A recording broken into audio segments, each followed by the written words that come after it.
Thank you, everyone. Good evening. Hope you are safe and in best of your health. I am pleased to welcome you all to this conference call to discuss Q1FY23 results. Our results materials have been uploaded on our website, and you may like to download and refer them during our discussion. The discussion today may include some forward-looking statements, and these must be viewed in conjunction with the risks that our businesses face. On the call today with us, we have our Chairman, Mr. Ajay Piramal, Ms. Nandini Piramal, Executive Director, Piramal Enterprises and Chairperson, Piramal Pharma, Mr. Khushru Jijina, Executive Director, Financial Services, PEL, Mr. Jairam Sridharan, MD, Piramal Capital and Housing Finance, and Mr. Vivek Valsraj, CFO of our company.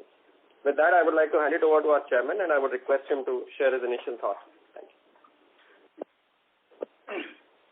Good day. I really appreciate that all of you have joined us today. I know that today seems to be the busiest day for all meetings, and there are several meetings going on simultaneously. So what I'm going to do is to make a very, very brief statement, and I will leave much more time for you all to ask questions and for us to respond to them. However, if there's any more detail you want, please don't hesitate to ask that. For our performance for the first quarter, revenues have grown by 22% over the previous year in the same quarter and now stand at 3,548 crores. In this, financial services grew by 33% year-on-year, and pharma revenues have grown by 9%. Our net profit stands at 486 crores for this quarter. The main thing this quarter is that over the last few quarters, we've taken several measures to prepare both our pharma and financial services businesses to emerge as two separate listed entities. In the first quarter of the current year, we made further progress towards achieving this goal. We have received consents from RBI, SEBI and the stock exchanges earlier in the year.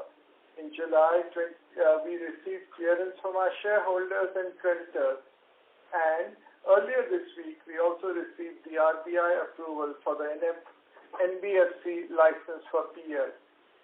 We are now on track, and the demerger and the listing of Piramal Pharma is expected to get completed by the third quarter of this year, subject to, of course, a few remaining approvals. Also, as we are moving towards two separate listed entities, we have been enhancing our disclosure, both in financial services and pharma businesses over the last few quarters. In financial services, you might recall that we had categorized the transformation journey of our business into three phases. We've completed phase 1 and 2 of this transformation journey. We stated during the last quarter that this journey has achieved a major portfolio transition as well as significant growth through the acquisition of DHFL. Our AUM grew 37% year-on-year to 64,590 crores, with retail AUM growing 4.3 times year-on-year to a high of 22,267 crores. The share of retail loans has also increased to 37% from 12% as of June 2021.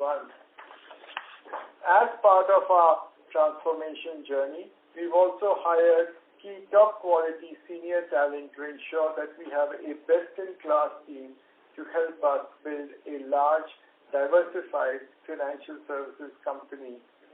We have Mr. Jairam Sridharan, Mr. Rupen Javeri, Kalpesh Tikani, Yash Nadkarni, Upma Goyal, all with rich experience in their areas of specialization joining us.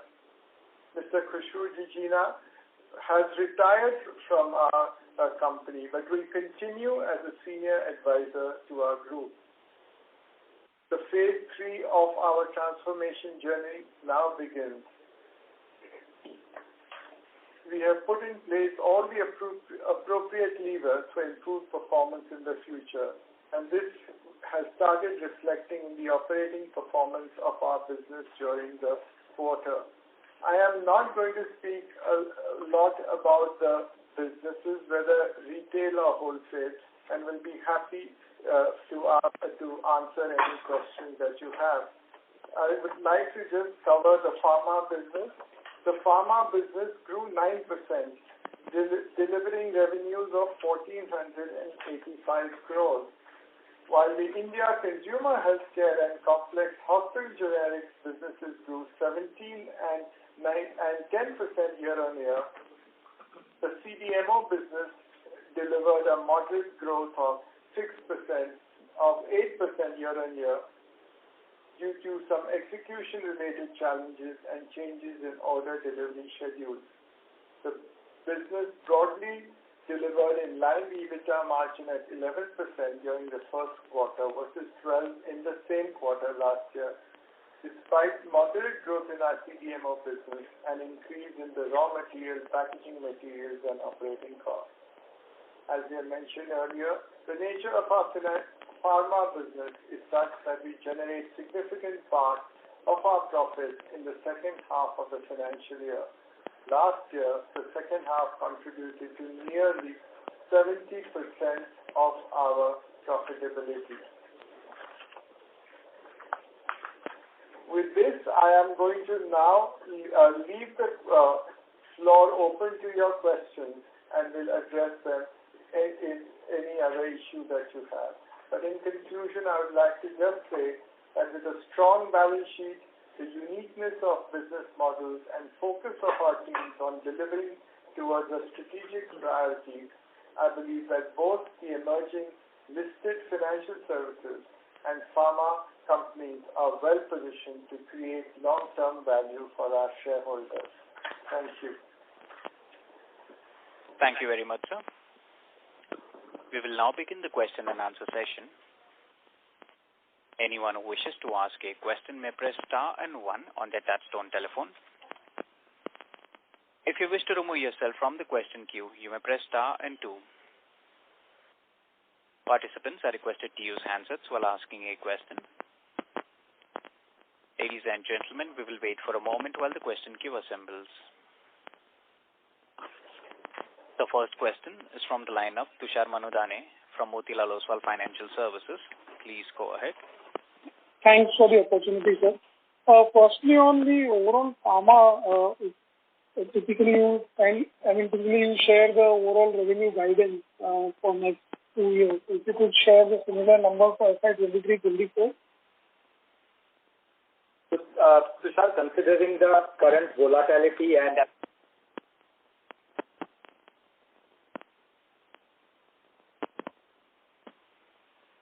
Hello. Sorry, Hello. Tushar? Yeah. So Tushar, considering the overall volatility in the situation, and as we have mentioned that there are certain execution issues also which we need to fix, we are in the process of revisiting this, and at this point in time, we would not like to give a guidance for FY23. Okay. Secondly, again on the CDMO side, with this inauguration of API plant or upgradation of oral solid, am I audible? So sorry to interrupt, but your voice is a little muffled, sir. If you can take... Is it better now? Yes. So considering the new API plant in Canada, where the initial production run has already started and upgrading of oral solid dosage capabilities, what kind of asset turn and what can be expected from these facilities? So the investment that we have done in our CDMO facility at Canada has given us about 35% additional capacity, whereas we've got about 1.8 billion tablet capacity at our facility in Pithampur. So both of them have been augmented, keeping in mind the kind of requirements that the customer has, and we expect that over the next couple of years we should be able to adequately utilize these capacities. And just lastly, there has been good number of projects in the phase 3, particularly in the CDMO. So is there any kind of outlook by the customers to build up the product for the commercial part, while typically in the development phase the capacity required is very small, but as the product advances on the commercial side, so is there any kind of orders which gives the confidence of extending the development work to commercial manufacturing? So it's an ongoing process, and the kind of capacity expansions that we are doing now, as well as what we propose to do in FY24, is keeping in mind what could be some of these requirements that come up. So as you're aware that we are doing investments at most of our facilities which offer these kind of niche capabilities, and that's kind of keeping in mind the customer's requirements. So yes, while it's difficult to put a number to it, we have kind of augmented capacities to be able to serve it as and when required. Sure, sir. Thank you. That helps. Thank you. The next question is from the line of Prakash Agarwal from Axis Capital. Please go ahead. Yeah, hi. On the pharma side again, I understand last time you gave some revenue guidance of mid-teens to high teens, but margin guidance given volatility you had avoided. Would that be correct, or you are rethinking about it? So, as I mentioned, the situation is a bit volatile, and given the tough start that we have had to our CDMO business, we are reassessing. There are a few things that we need to fix, and therefore, at this point in time, we are not really giving a guidance for FY23. But having said that, our long-term guidance still remains as we have maintained, and there's no change from a long-term guidance standpoint. For the short-term guidance, we should come back later. Understand. But if you could give more color, like what are the issues you're facing at CDMO? Is it supply chain? Is it renegotiating contracts, suppliers or buyers? I mean, just some color would have helped. So there are a few issues, but I'll highlight the ones which are more pertinent. As you're aware, during the pandemic, we had significant attrition at our overseas sites. Being able to get the talent, fill up these vacancies, and train those employees and get them productive takes some time. And these are like maybe critical positions which are required for day-to-day operations. So we are in the process of staffing and training our people. And second is some of our customers also changed the phasing. So what was supposed to be delivered in Q1, they requested that to be pushed out into the subsequent quarters within the financial year. So both of these have been the most pertinent reasons for us to kind of, have some challenges in executing versus our plans.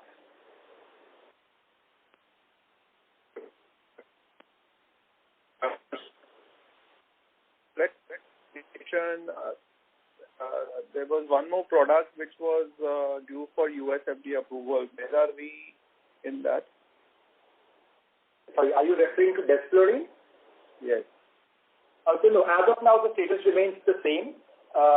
We don't have an approval yet. While we have launched in the other markets, the situation is the same as far as US is concerned. We were expecting calendar 22 or 23? No, it's difficult to say that actually. Okay, no worries. Thank you, Arjun. Yeah.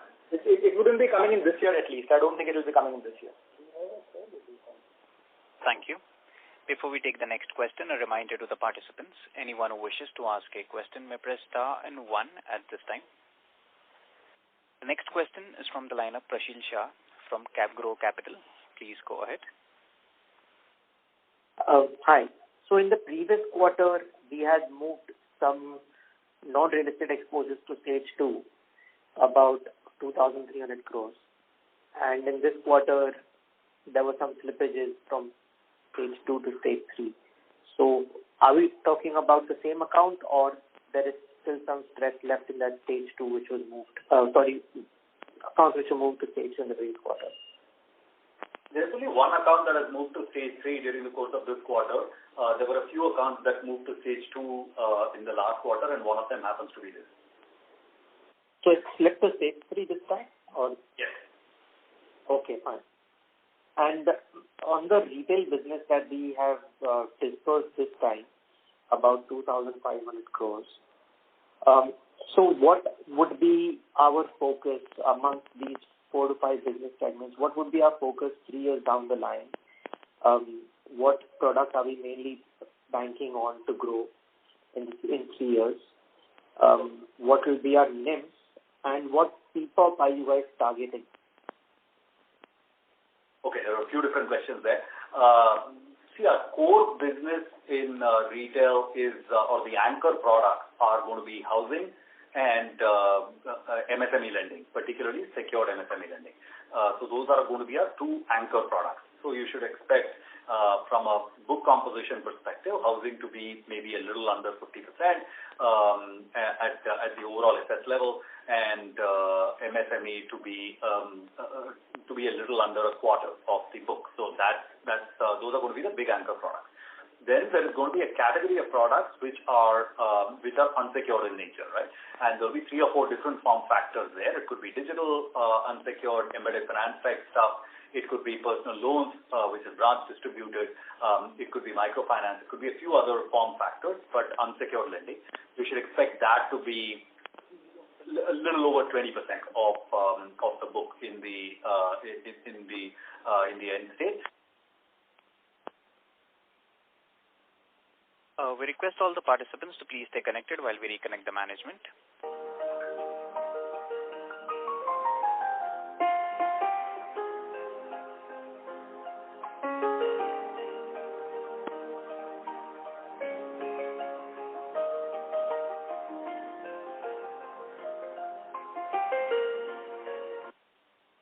Ladies and gentlemen, the line for the management is reconnected. Over to you, sir. Hi, apologies for that technical glitch. So I hope you heard the answer that I was talking about, portfolio composition, 45-ish% housing, 20 to 25% MSME, about 20-ish% unsecured, and whatever is left will be the other secured lending products. So that's the composition that we are targeting. Overall, at an FS level, we believe the kind of business that we are building, 2/3 retail, 1/3 wholesale, a multi-product retail with the composition that we just spoke about, etc. This type of a business, we believe, should be able to deliver a high 2s, low 3s kind of ROA. So that's where I'll leave it instead of going into individual line items or at the PPOP level. Okay, thank you. Thank you. The next question is from the line of Vivek Agarwal from Citigroup. Please go ahead. Yeah, thank you for the opportunity. Although you don't give any revenue guidance, but is it possible for you to share any color on the investment plan, especially in the CDMO and injectable space over a couple of years? Sorry, the question was regarding the Capex investments in the business? Yes. Yeah, so what is the overall Capex that you are planning in over the next couple of years, and in which areas actually, if you can clarify? Thank you. Right. So, our investment plan for FY23 and FY24 is about 200 million per annum. So in the midterm, we are stepping up our investments to create capacities. This includes expansion of our high-potent API capacities at Grangemouth.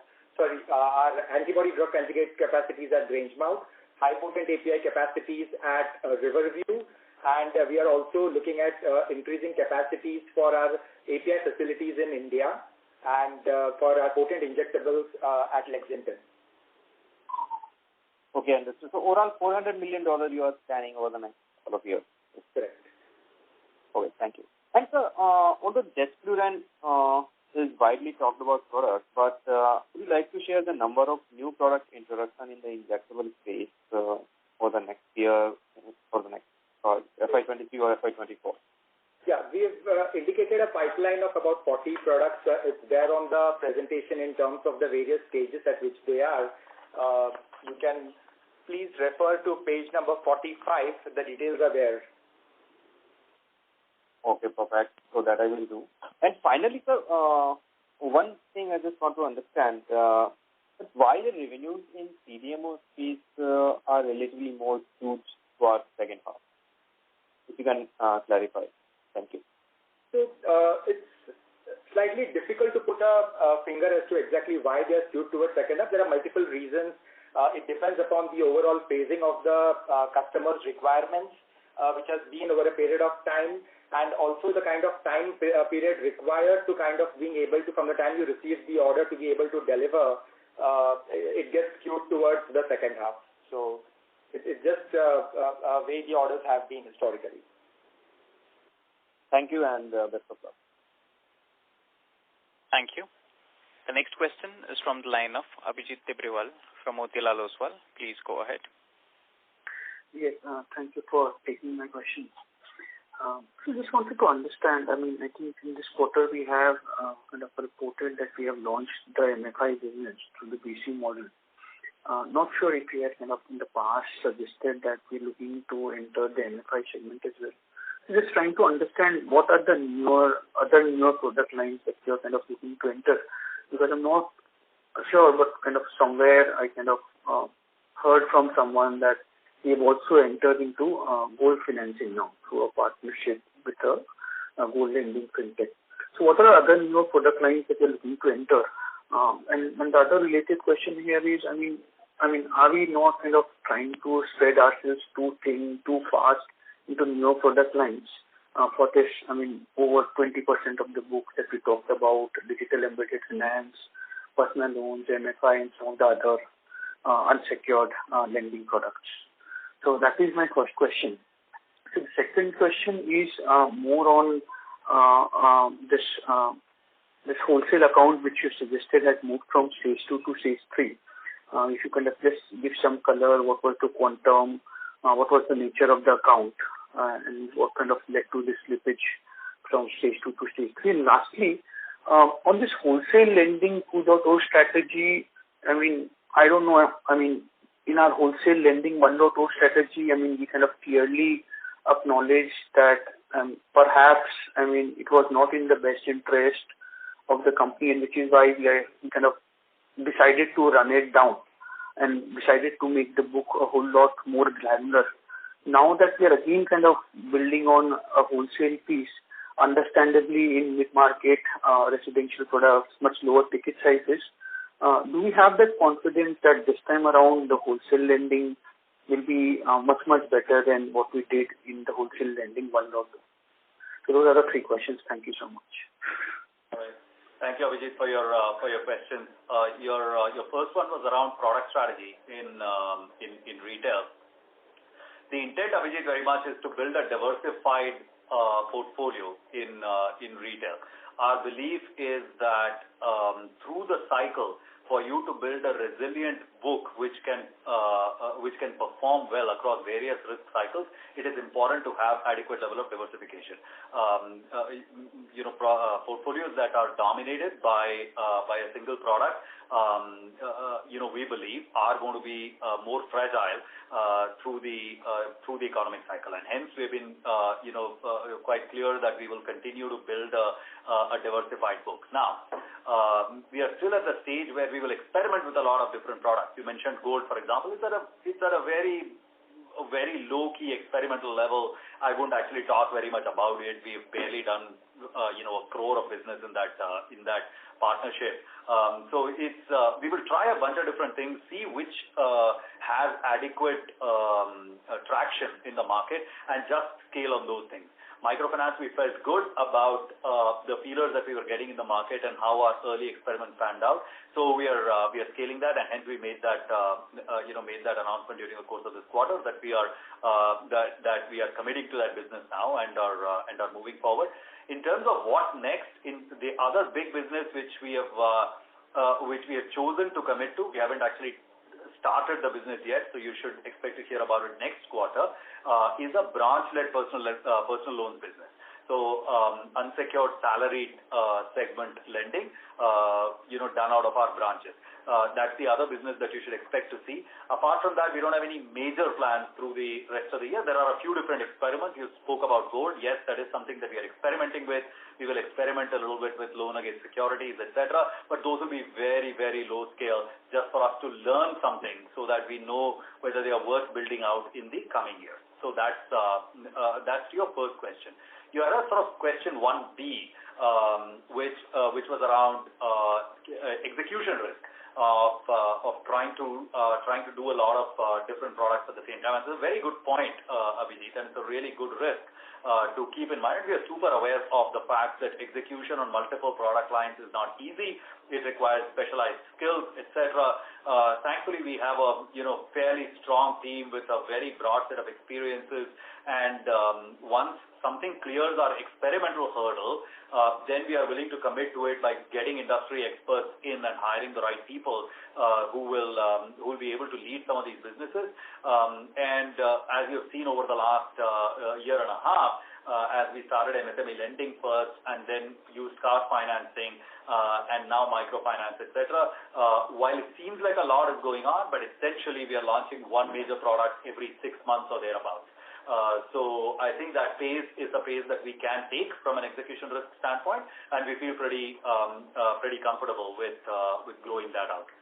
The next set of questions you had was about the account that moved from stage 2 to stage 3 on the wholesale book. You might recall that there were some challenges that we have been facing in the non-real estate wholesale portfolio. It was 13% of our portfolio last quarter. It is now at about 12% of our portfolio. But one of the accounts in there was this quarter kind of migrated down to stage 3. The ticket size of the account was low 100 kind of crore. So that was the size of the account that moved. Not much more to say. Like it's a non-real estate account had been facing payment challenges. The account continued to age. It first aged into stage 2, and then it aged further into stage 3 as it went past 90 days. There was one other question. Last question. What about the wholesale lending 2.0? Wholesale 2.0. See, again, good question on execution ability and confidence on executing it well. As you have seen so far, under Wholesale 2.0, there are two parts to it. The real estate part, where we have not yet done disbursements. We are at the stage where we are evaluating about 600 odd crores of worth of deals. We will see when we make our first disbursements, etc. Then there is this mid-market stuff, which is very low ticket size, like 50 odd crores kind of ticket size business, where we have over the last 6-9 months disbursed a total of about 650 crores. So as you can see, we are being very slow and deliberate about the way we are building this. We are not going to rush into this. You're not going to see us disburse thousands of crores all in a hurry. We recognize that the business that we are attempting is different in nature than what we have built in the past, and hence requires different muscle. Internally, from an organization structure perspective as well, we have built a different org structure where we have moved to a more traditional lending type architecture, where we have separation of coverage team and credit team, and we have an oversight from a risk team on top. So the so-called 3 pairs of eyes type of architecture for underwriting, as opposed to the 2 pairs of eyes architecture that we have had in the past, right? So that org structure also needs some time to get adjusted and settle in. So we recognize that all this takes time, and we are in no hurry. So we will be very careful and very deliberate, and we will keep looking at signals from the market in terms of how the strategy is panning out before we hit on the accelerator too hard. Thank you, Jairam. This is very, very useful. And if I can squeeze in just one last question, are we in a position to kind of now answer whether all these unsecured loan portfolio that we are building, will it be housed in the listed NBFC business? Yeah, I think you will see a significant part of it being housed in the listed NBFC. Not all of it. Remember that regulatorily, the housing finance company, which is the subsidiary, has to predominantly house assets which are related to residential housing. So we will stick to the commitments that we have made to the regulator in terms of portfolio composition in NBFC versus HFC. Thank you so much. This is very, very useful, Jairam, and wish you the very best for the coming quarters. Thank you so much. Thank you, Abhijit. Thank you. A reminder to the participants, anyone who wishes to ask a question may press star and 1 at this time. The next question is from the line of Kunal Shah from ICICI Securities. Please go ahead. Yeah. Hi, sir. So firstly, with respect to this provisioning, so again, on stage 2 assets, there is some provisioning which is done of almost 300 odd crores. And I think maybe from the slippage, as far as slippage is concerned, maybe there we had done 54, 55 odd % provisioning on the new slippage. So last time, I think you highlighted that at least this 5.7% seems to be quite comfortable, and there might not be too much of a need. But in fact, we are still seeing almost 260 to 70 odd crores incremental stage or ECL provisioning which is being there. So just wanted to understand what goes into this and what is the kind of further risk which we are seeing, wherein there could be a more provisioning which will flow through. Right.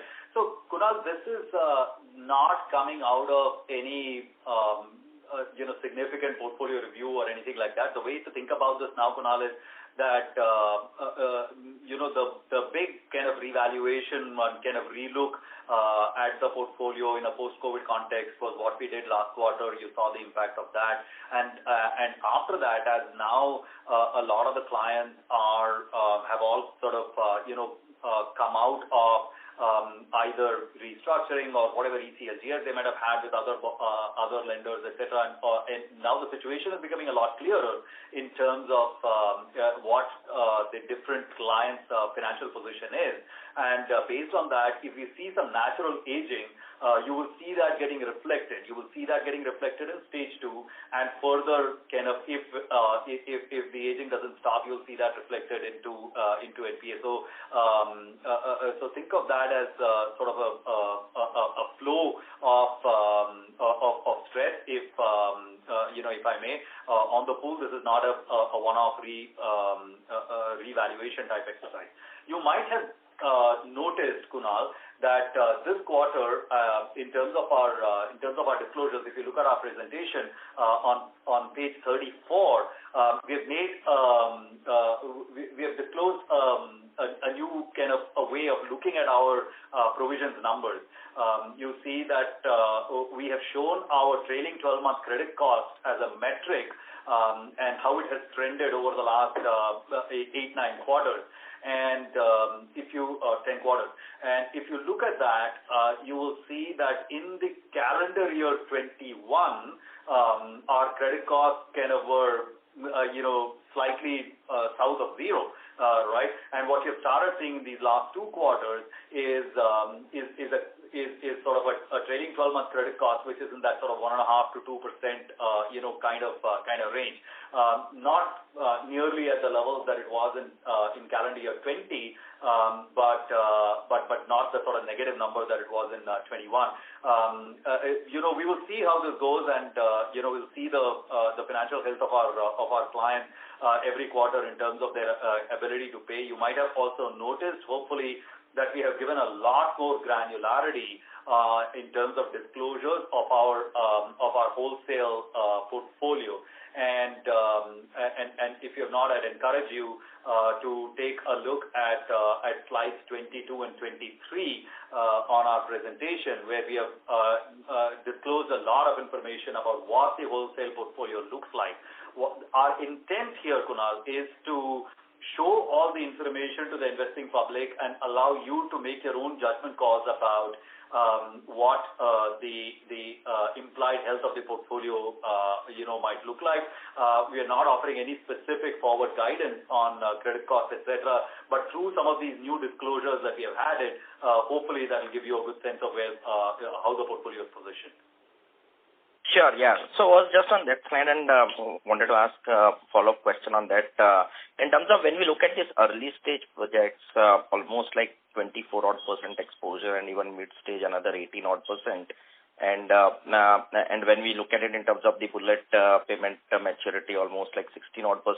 What are the risks which are there with this projects? Okay, so last time also we said like, okay, we have reevaluated and then there was some further provisioning. Again, this time it is there. So are we done with the exercise, or maybe this is going to continue and we should see some flow through in terms of the further provisioning? I understand in terms of the steady state credit cost and that chart which you have shown that it will definitely not be a negative or low. But overall behavior of the wholesale, are there risks coming out eventually? The way I say this, Kunal, is that the residential housing market, went through some challenges around COVID.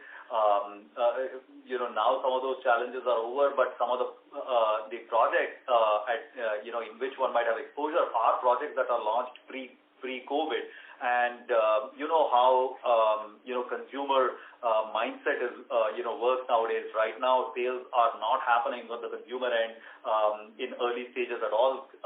Sales are happening when the project is kind of well on its way to completion, and the consumer can actually see the property. So the consumer behavior has changed, and we are also watching our sort of developer portfolio as well as all our other portfolios very closely to see what impact it has in terms of their repayment to us.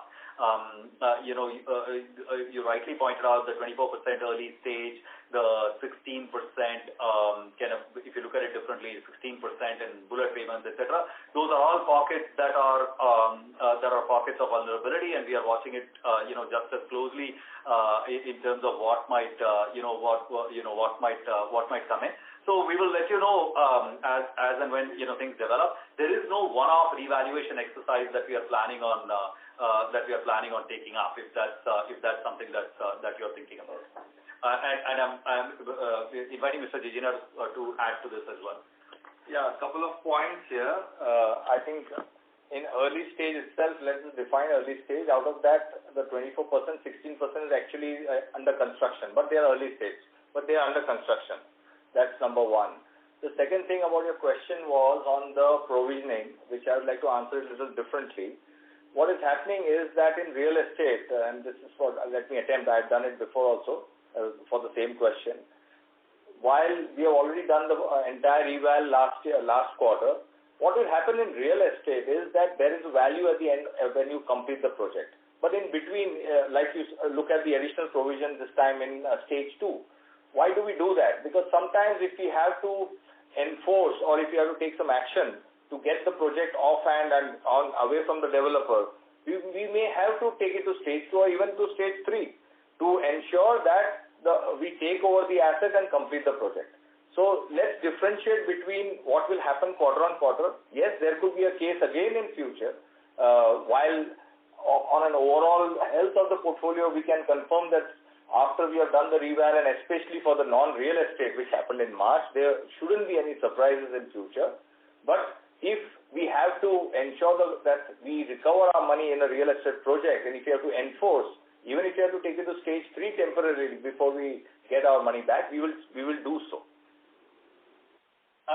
One comment, if I may add on that, taking a slightly different angle, Kunal, is that while these provisions, come and these sort of, more steady credit cost, structure plays out, there is adequate level of other revenue streams which are creating the ability for the financial services business to still deliver a 2% plus ROE, right? Like you saw this quarter, the POSI book and the recoveries from there are giving you the ability to actually take that and use for some of these provision requirements, and hence even though these provision requirements are come, you're still seeing a 2% plus ROA during the quarter, and hopefully we'll be able to continue to generate some of that cushion through POSI and some of those other means in the future quarters as well. Sure. And one last question on this DHFL again. The recoveries, any lumpy recoveries from the wholesale portfolio this quarter from DHFL erstwhile book? No lumpy recoveries. There was a minor sort of or small portfolio sale of a couple of deals, but nothing, no big lumpy recovery. All the big lumpy stuff is going to go through a big long process of litigation, etc. So we'll keep watching the space. We will do small ARC type transactions every now and then, but nothing huge yet. Okay. And support of this recovery is at somewhere around 1.5%. Do we expect that to continue? For the next few quarters, absolutely. Okay. Got it. Yeah. Thanks a lot. And all the best. Thank you. The next question is from the line of Vivek Ramakrishnan from DSP Mutual Fund. Please go ahead. Hi. I have a couple of questions on the finance and a question on the pharma business as well. In the financial services business, given the fact that you're experimenting with microfinance and also with gold finance, is acquisition a real possibility of some other company? Because these are all very physical touchpoint oriented businesses typically, and the branch network will be complementary to yours. So that's question number one. In the pharma business, is there, I understand you're making Capex and you've not given any guidance, but could you also broadly give in terms of the indebtedness caps that you might have within the group, let's say a high-level debt to EBITDA number or any financial covenant that you would have? Thanks. So let me start with the FS thing, and I'm sure Vivek will jump in and offer you guidance on offer you some thoughts on the pharma side. Firstly, one quick clarification. The microfinance business we have now committed to. It's no longer in experimental mode. We like what we see. You are going to see us make further investments there. The gold one is absolutely in experimental mode. We might or might not go ahead with it. So we will see how that plays out. To your question of are we open to M&A in these spaces, yes, we are. As you all know, we are an extremely well-capitalized company with a lot of spare capital available, and as a group, we have had a rich tradition of successful M&A. So it is, and these businesses, as you absolutely rightly point out, are businesses which are very M&A friendly. We will continue to watch the space for potential M&A opportunities, but I want to caution that as a group, we are generally kind of value-oriented M&A players, and some of these spaces are extremely rich from a valuation standpoint right now. So it might not work out, right now on that dimension. But if we find something which is a good product fit and it checks the box on values and valuation, I think we'd be quite open to it. Thank you. Vivek, while we have not given a specific guidance for pharma, let me reaffirm that the demand remains strong. In fact, we are seeing the highest inflow of RFPs ever than we have seen before. It's just that decision making is taking a little bit more time at the customer's end. And with respect to your question on debt, the guidance we have given is that we will cap it at about 4 times the EBITDA of the business. Okay, great. Thank you so much. That was very useful. Thanks a lot. Thank you. The next question is from the line of Piran Engineer from CLSA. Please go ahead. Yeah, hi. Thanks for taking my question. Just a couple of clarifications on the POSI book. First, how much of it is retail versus wholesale? And just so that I understand this correctly, the 3,300 crores of book, so whatever left is essentially your profit in the sense. Yeah. So the POSI book is all retail, Piran. There is no wholesale in there. And the way to think about the POSI book is there is a face value. We have disclosed this on the slide. If you see, there is a face value of this asset, which is, let's say, about 9,500 crores. It has been marked down by 65% to about 3,500 crores or thereabouts. That's what we see. If recoveries are greater than the mark, then you get P&L flow. If it's less than the mark, then you get a P&L hit, right? That's the way to kind of think about it. Okay, good. So this fair value is essentially part of your net worth then. And then plus minus of this fair value becomes a debit or credit to the net worth. Yes. Yeah. Yes, I mean the 3,500 is part of the balance sheet, if that's what you mean. Yes. Yeah, it's part of the balance sheet. Yes. Okay, got it. And then the next question is that who will lead the wholesale business now that Mr. Jijina has retired? Yeah. Let me. Mr. Jijina, though he's retired, he continues as advisor, and we have got now a Wholesale 2.0, where we've appointed Mr. Yash Nadkarni. Yash was early on with KKR, and he's also going to be involved. Okay, so the got teams it. remain the same, and yeah. Oh, understood. That's all from mine. Thank you. Thank you. The next question is from the line of Deepak Gupta from SBI Pension Funds. Please go ahead.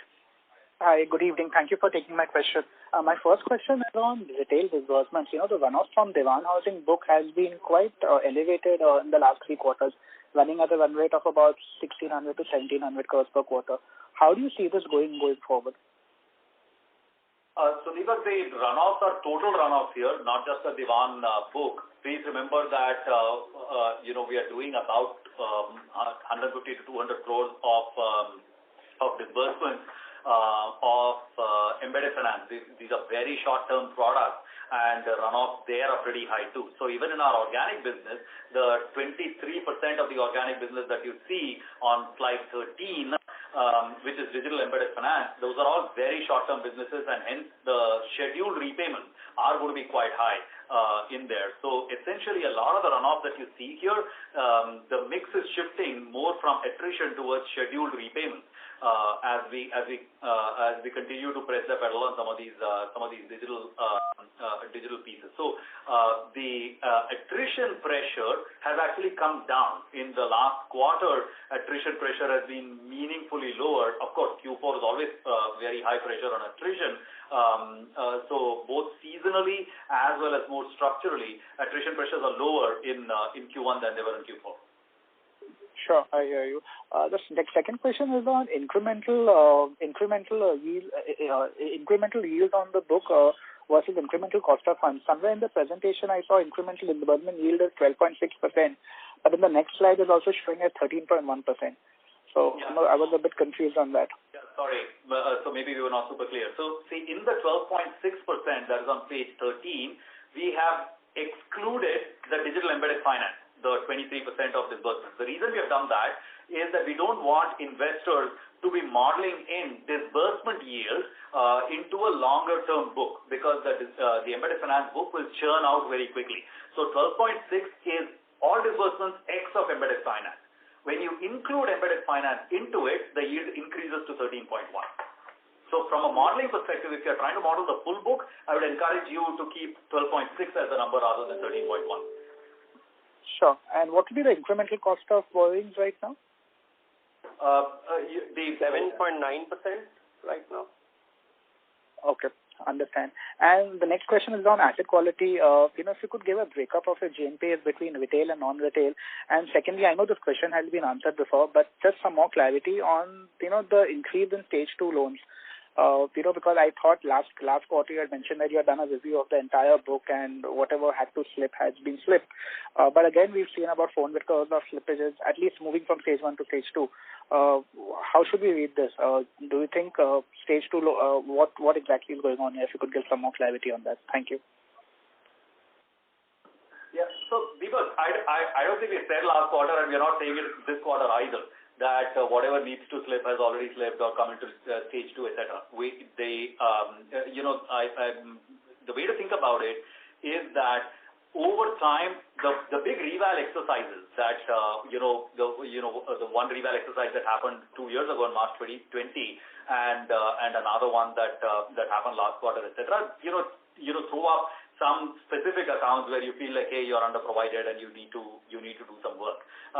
That process is not going to happen every quarter. It will happen occasionally, maybe once a year or there, right? But from a flow perspective, if there are specific client situations where the client actually goes through, some trouble and some flow happens, like this quarter, we have seen like a total slippage of roughly 1% annualized. So some level of slippage, some level of stage 2 creation, some rate of that you should just, you should expect to see. These are idiosyncratic situations and not sort of any broad brushstroke sort of portfolio effects that are there. Mr. Jitina? Yeah.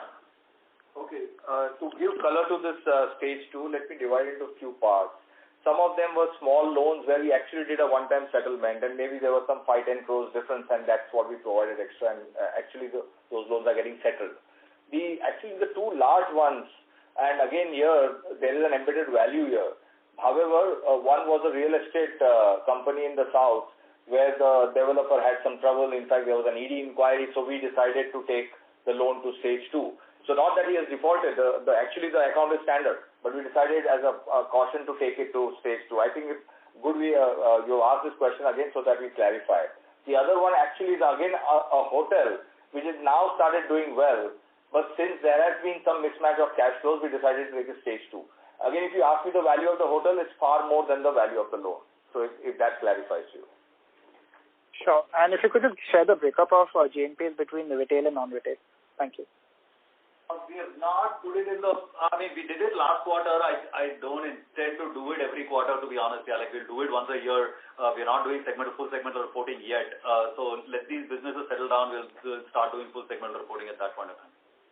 Sure. Okay. Thank you so much. Thank you. The next question is from the line of Abhiram Iyer from Deutsche Bank. Please go ahead. Yes, sir. Hello. Thanks for your thanks for taking my question.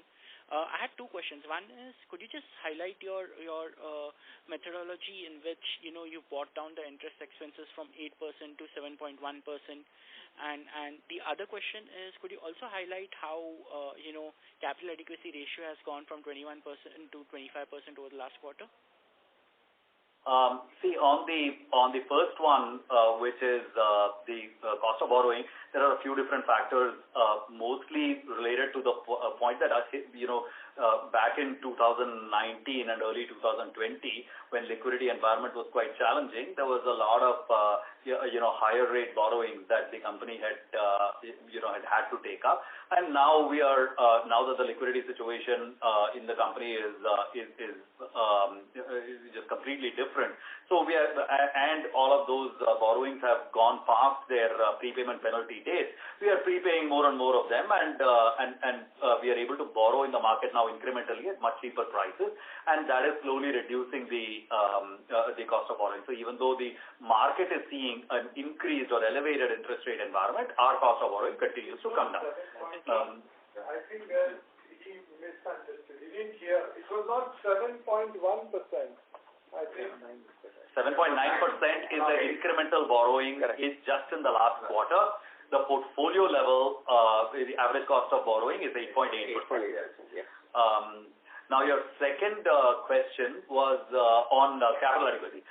Capital adequacy is at 25, just over 25%. Two things have changed. One is, of course, addition of profits in the numerator, and in the denominator, there's some risk weightage. Kind of on a weighted average basis, risk weights have come down a little bit, and that has helped. Nothing very dramatic, but that's what has resulted in the move that you see. Sir, could you just clarify on the risk weight coming down? Is this because of the mix of loans, or is there any other? See, with post the DHFL acquisition. Yep. No, on the cost of no. So post the DHFL acquisition and with the improving mix on the retail, you can see the mix of retail has gone up from 12% to 37%. So this is what is resulting in change in the risk weightage, where the risk weightages have kind of improved towards the retail side, and you're seeing the capital adequacy ratio. Agreed, sir, but that should have been sort of reflected in the previous results as well, right? So, net from a book perspective, the composition hasn't significantly shifted over the last quarter. Yeah. So last quarter were provisional. These are audited numbers right now. Got it. So provisionally we lower capital adequacy. Got it, sir. Thank you. Yeah, we were conservative on that. Yeah. I just wanted to add on the cost of borrowing quickly. The other important thing which people should note, that while the interest rates are going up, our spreads as a AA has been constantly going wrong because of the performance of the company, and especially with retail coming in, etc. So that's the other point to note. Noted, sir. Thank you. Thank you. The next question is from the line of Nischint Chawathe from Kotak Securities. Please go ahead. Hi, am I audible? Yeah, Nischint. Yes. Hi, thanks. I just want to understand the ROA target that you're putting out of around 2%. This includes the benefit of recoveries from the erstwhile DHFL credit impaired book, or should we kind of expect that as an kind of further icing to these numbers? So two things. Firstly, the guidance, or not guidance, but the aspirations and the goals that we spoke about was high 2s, low 3s. So 2% would be a bit on the low side. I don't think that's what we are putting out there now. And that's for kind of, let's say, between now and 5 years out, we should get there. See, the whole recovery story on the POSI book and all the DHFL book, etc., would mostly have played out by then. So in the interim, all this recovery story, etc., will keep giving us the ROA boost. But the sustainable business, should be giving that kind of ROA, 4-5 years out, right, without having to depend on recovery, because there'll be no more book to recover 5 years out. Sure. Okay.